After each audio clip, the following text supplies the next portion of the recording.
Blog Talk Radio.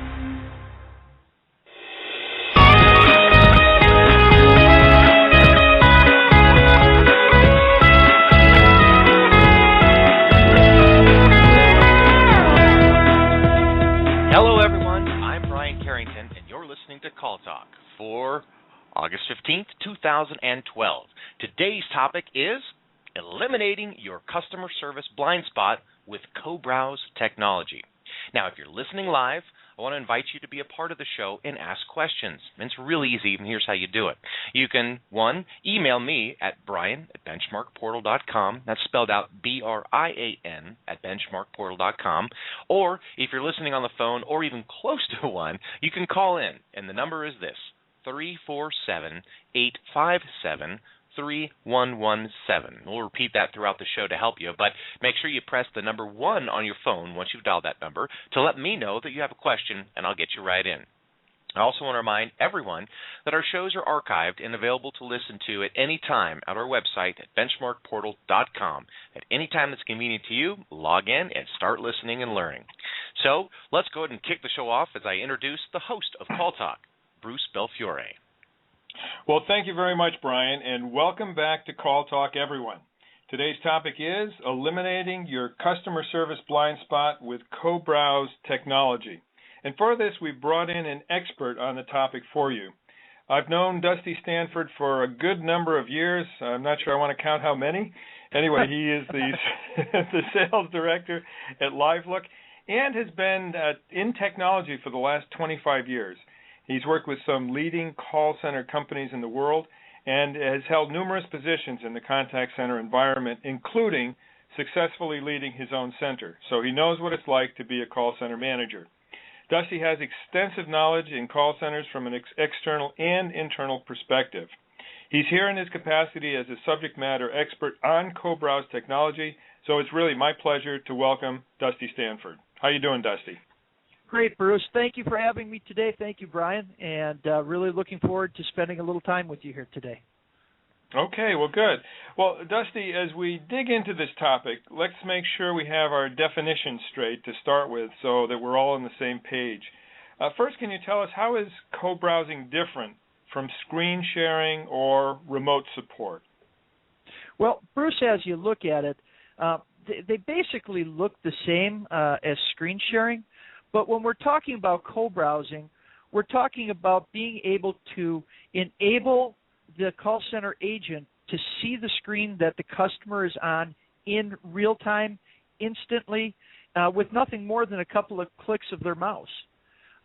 With that, you're enabling that agent to view what that customer is seeing. You're able to help them because they don't have to download anything to get to that share. They're able to do it without having to worry about what browser they're using or what operating their system they're using.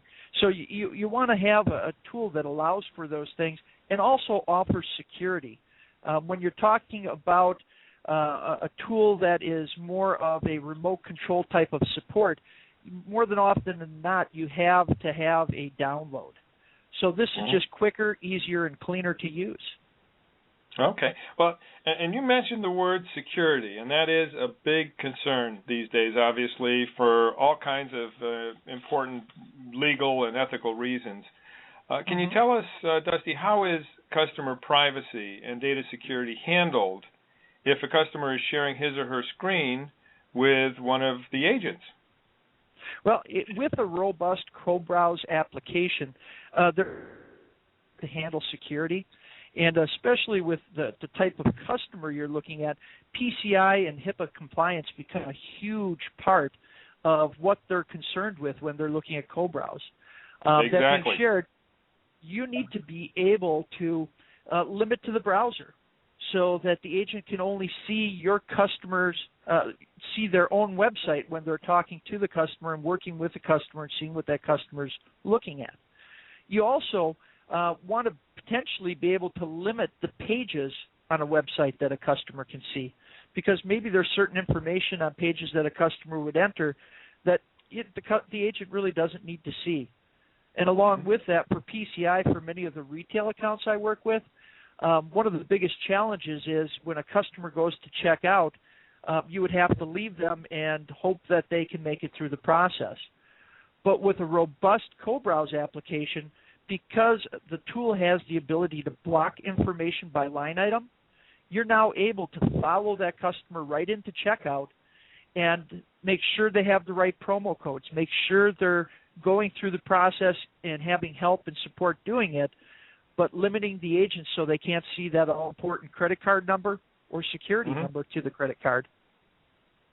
So what you're saying is really a robust co-browsing tool will act like a scalpel. It will cut out those things that the agent shouldn't see, not necessarily because they're dishonest or something like that, but just institutionally you don't want them to be able to see it.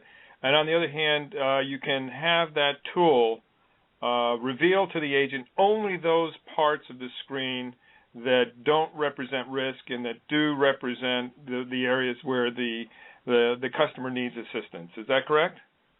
That's absolutely exactly correct, Bruce. I mean, as you look at it, many companies today have requirements through their organization that they shouldn't be able to see certain things.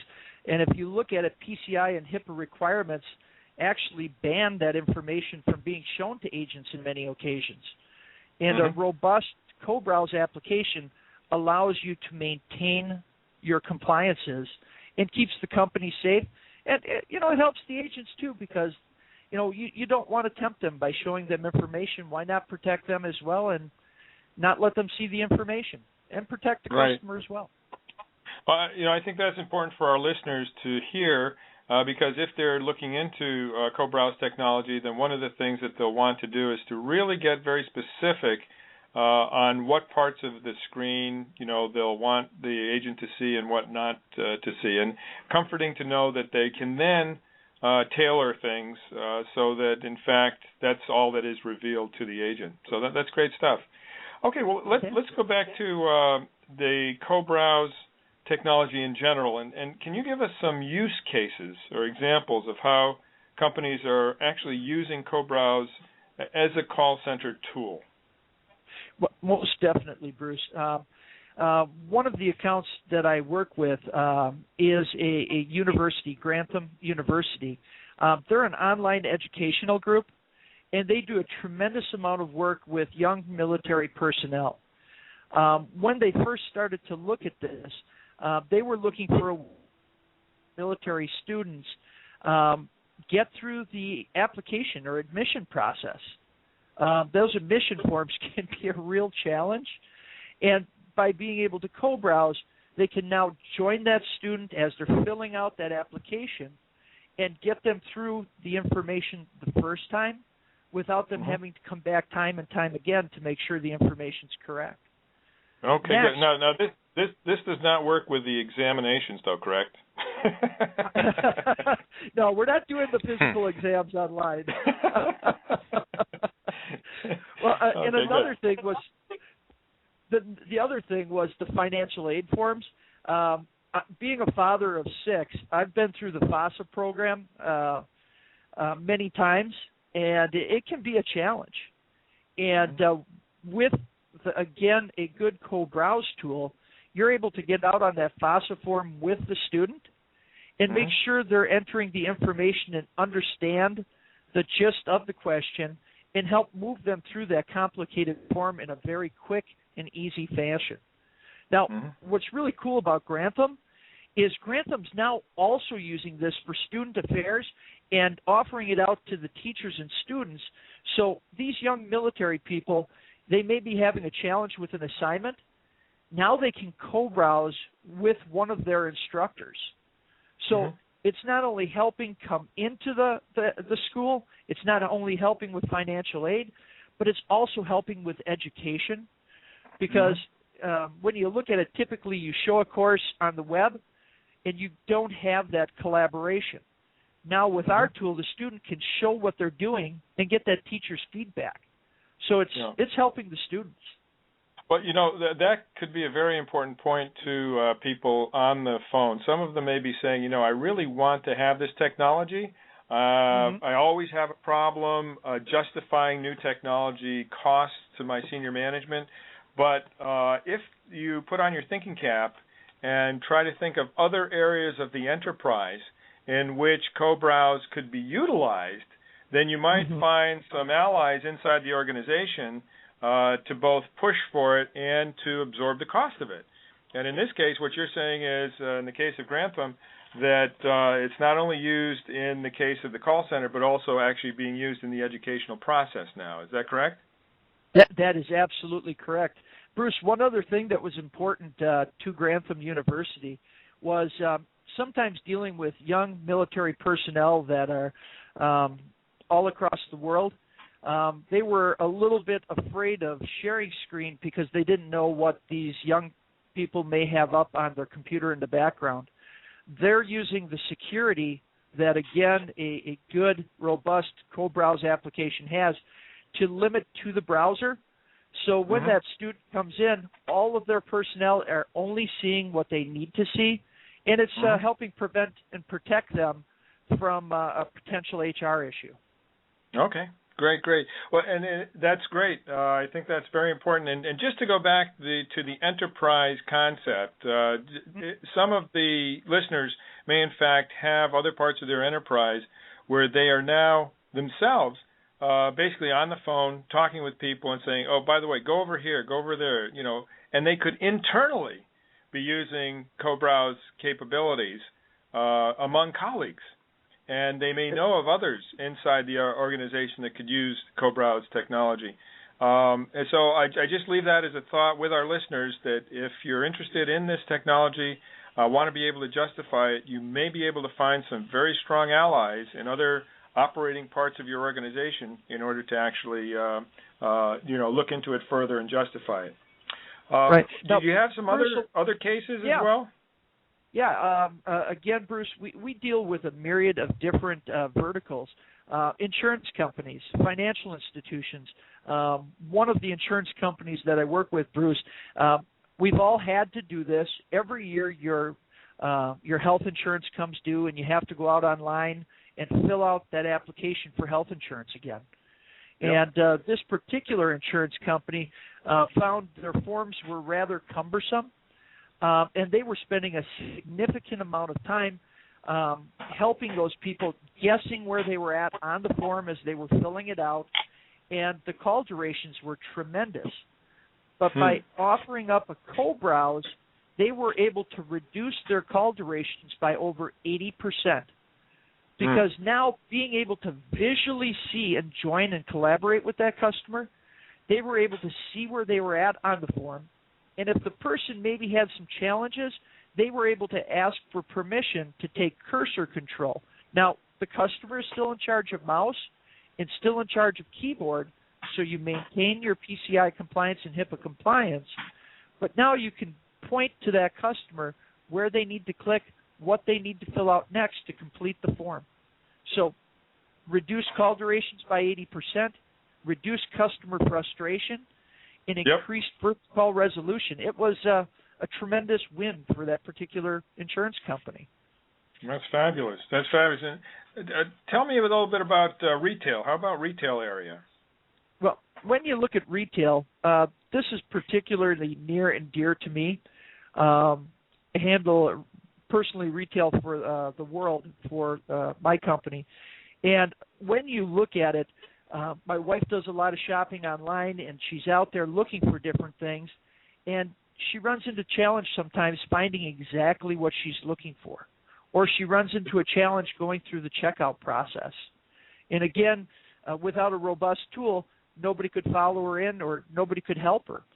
But by having a co-browse there, you're now giving an in-store feeling to that customer because you can join them with just a couple of clicks, see what that customer is looking at, and actually help them shop.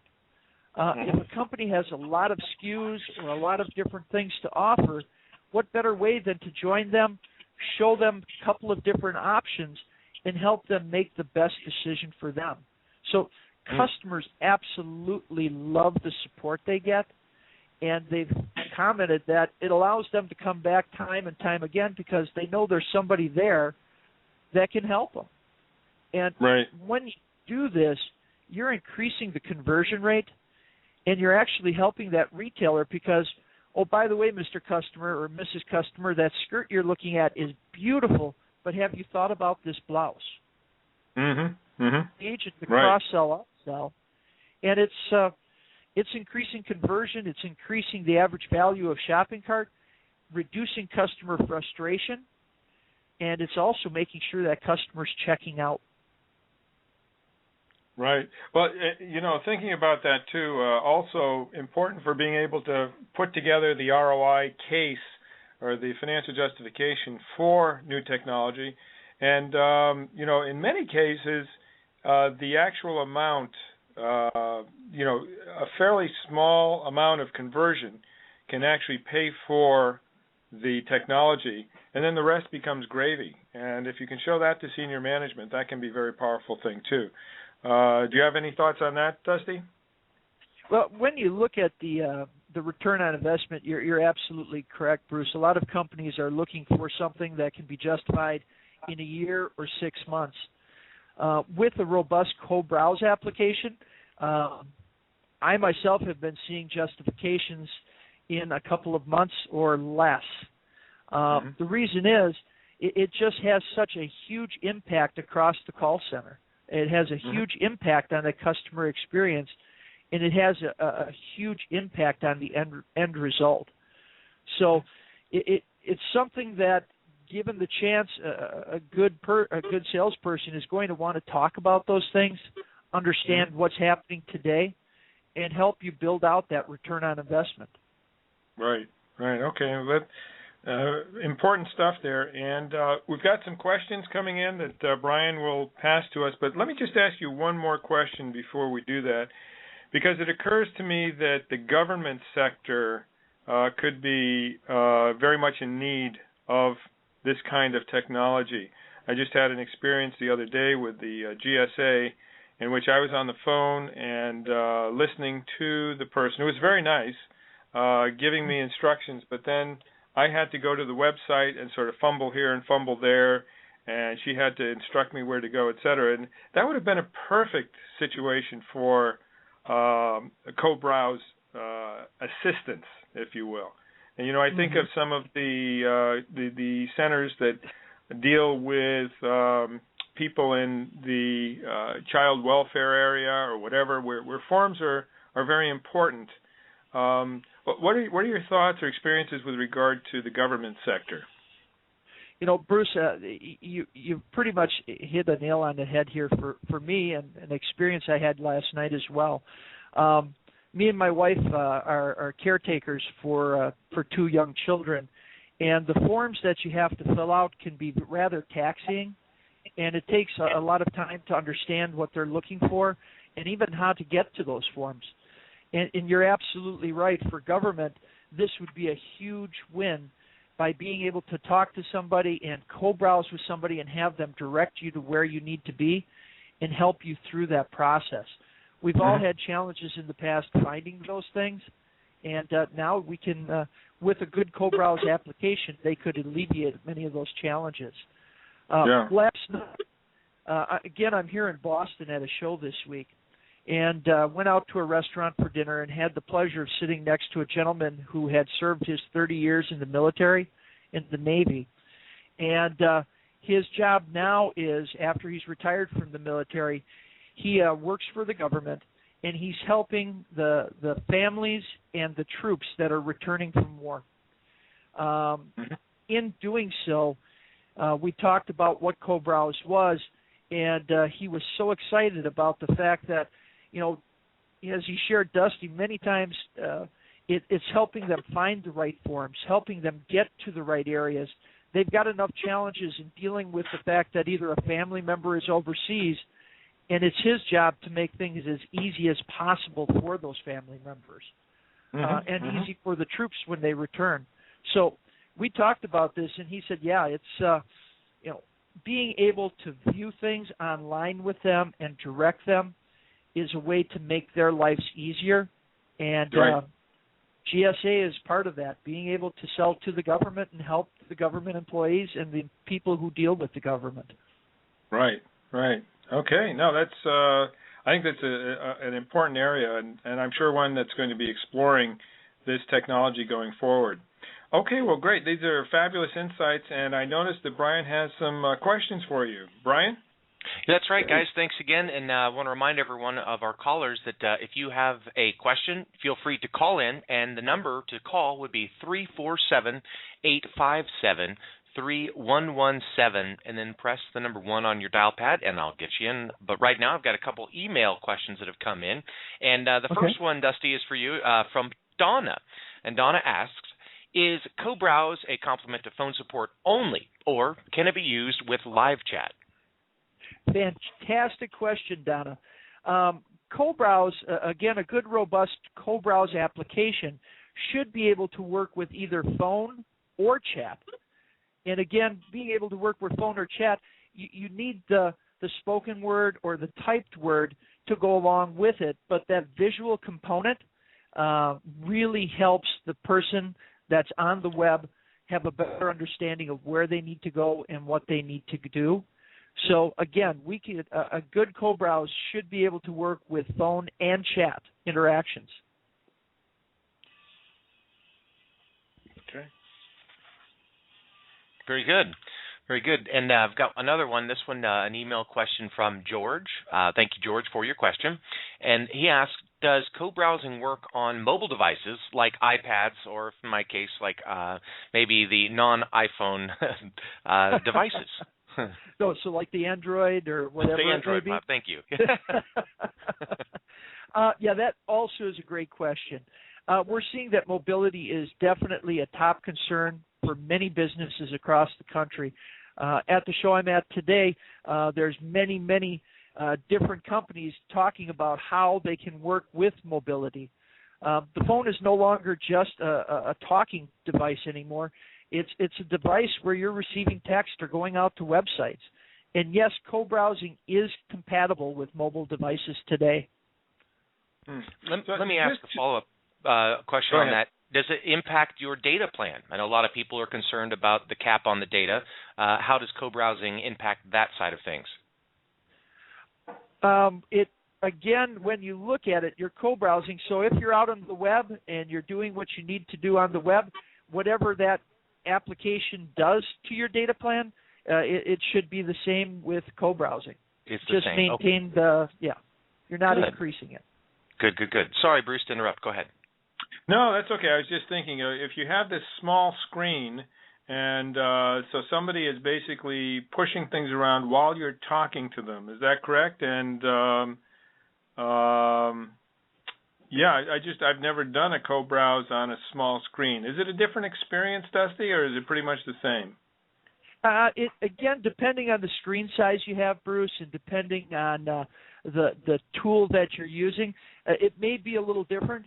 But the wonderful thing about some of the tools that are out there today is you can put two fingers together and pull it apart, and it gives you a much bigger picture to look at. So I'm just amazed every time I look at some of these mobile devices and what you can do with them. So it should give you a very clean and very comfortable experience. And for the agents, they're seeing what that customer is seeing. Okay, great. Okay, Brian, we have another question? Yeah, we do. Yeah, and I just want to comment on that last comment that you gave, Dusty. That's very interesting because I know with phones for a while, some were not able to browse the Internet at the same time they were using their phone as far as conversation, but now many of the devices are able to do both, so very timely, and what a great help that would be. That's very interesting. Right. Okay, so another question. This is from Felicia, and she is asking, how do customers react to co-browsing with agents? Are they nervous about security or unsure how to use the technology? Every experience I've had with my customers is that their customers love it. When they first come in the first time into a co-browse session, the agents are trained to let the customer know that this is a fully secured communication. They ask for permission to take over cursor control, and they let them know that they're not in control of your computer. You're still in control of the computer, Mr. Customer. I'm just driving your cursor and pointing out where you need to click and helping you through the process. Once they get that visual relationship going, though, for retail, it's like standing next to a person in the store. A few weeks back, I did go to a store and acquired a set of trousers that I needed for this trip. When I was there, the person was able to bring up a couple of shirts and a tie to show me how things would go together. Well, I would have rather been able to do that via the web so I didn't have to drive and pay $4 a gallon for gas to get to the store. Now, because I could co-browse, the person, the agent on the other end can deliver that to me, and the customers are absolutely loving what they're seeing. It's safe, it's secure, and with just 2 clicks, it's very, very easy for the customer. I have some older family members that were afraid to do things on the web before, but now with co-browse, the agents are able to help those people in a way that they were unable to help them in the past. They would try to describe what to do and how to get to some place, and it just made it very difficult and frustrated my family members. But now when they get on the site where there's co-browse, that agent's actually there to join them and help them through the process. It's an amazing way to establish a visual relationship with a customer from the web or a customer who may have abandoned in the past and never come back. So the feedback is huge.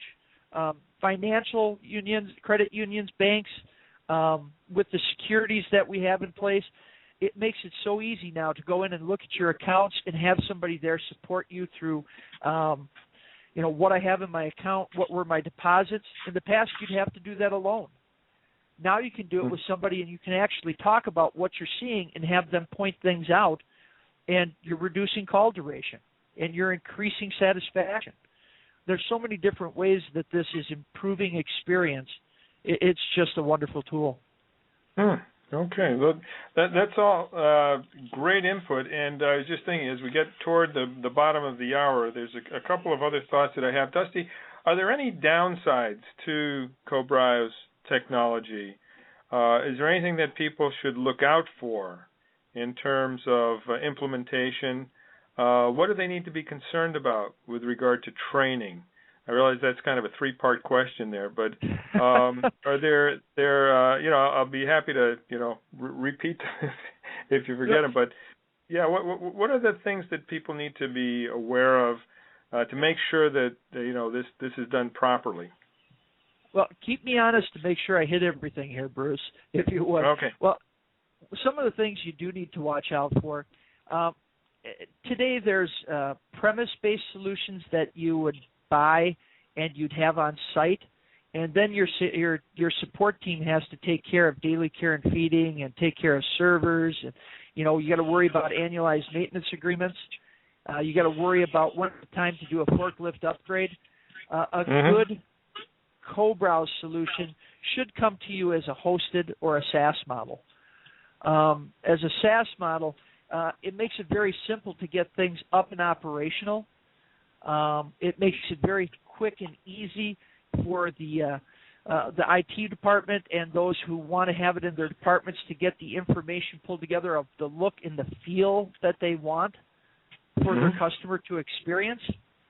And because it's a SaaS model, and because the tool only requires a couple of clicks, it's a very, very intuitive tool for your agents to use. So training becomes very easy. You spend a little time with the team going over, where the launch points are and how things work. They already know your products. It's just giving them another way to engage the customer and support the customer. So training is very straightforward and simple. Hopefully I answered the whole question. Bruce, what did I miss? No, I think you did. And with the training, do you find that it's also necessary to give agents specific training on putting the customer at ease with regard to security issues? Is that part of the training? That is definitely part of the training, Bruce. Again, once a customer with a good tool comes to, they click that launch point, and then they go to a landing page, that information is right there up front and center in front of the customer, and your agent can share and talk to them about I'm going to be joining you. You're going to see right on your page when you get there, though, Mr. Customer, a little bar pop up that tells you I can now view your screen. So be very upfront. Let the customer know, and the security concerns have not been a problem as with the customers that I deal with. Okay. Good. Well, it seems to me that, or I have said in the past that technology best practices, because we all have a sense of what procedural and process best practices are, but when we talk about a technology best practice, what does that really mean? And my definition has always been, it needs to provide higher customer satisfaction and loyalty, and also provide measurably better financial results for the organization. If you have those two components together, then you've got a technology that's providing you with best practice capabilities. So I think that this is a situation in which proper analysis, internal analysis on the part of listeners who are interested in this kind of technology could be very revealing and would indicate whether this is in fact something that will provide those components of best practice, higher customer satisfaction and loyalty, and better financial results for the company, both in terms of lower costs and in terms of higher revenues. So definitely something to look into, and I really, really appreciate all of the information that you gave us today, Dusty. Obviously, the fruit of a lot of experience, and thank you very much for being on today. Bruce, thank you very much for inviting me on, and really appreciate the opportunity to join you on the show today. Thank you. Okay, great. Well, Brian, over to you to wrap things up. All right. Well, thank you, Bruce. Thanks again, Dusty, for joining us today. What a cool technology that is, and very timely with everyone you see walking around with mobile devices and getting online for just about everything. This is something that could really help a lot of businesses out there and connect even closer with their clients. So pretty cool stuff. But want to invite you all to join us again next time on Call Talk. That's September 19th, when we'll talk about how training can set the atmosphere in the call center. And, of course, don't forget to sign up for a free reality check benchmark report and see how your call center compares to others in the industry. You can do that by just logging into BenchmarkPortal.com, and you'll see the free reality check benchmark report and shed some very, very good insight on how your call center is performing compared to others in the same industry. So, from all of us here at the Benchmark Portal, keep those headsets steady and your fingers ready. This is Brian Carrington signing out. Have a great day, everybody.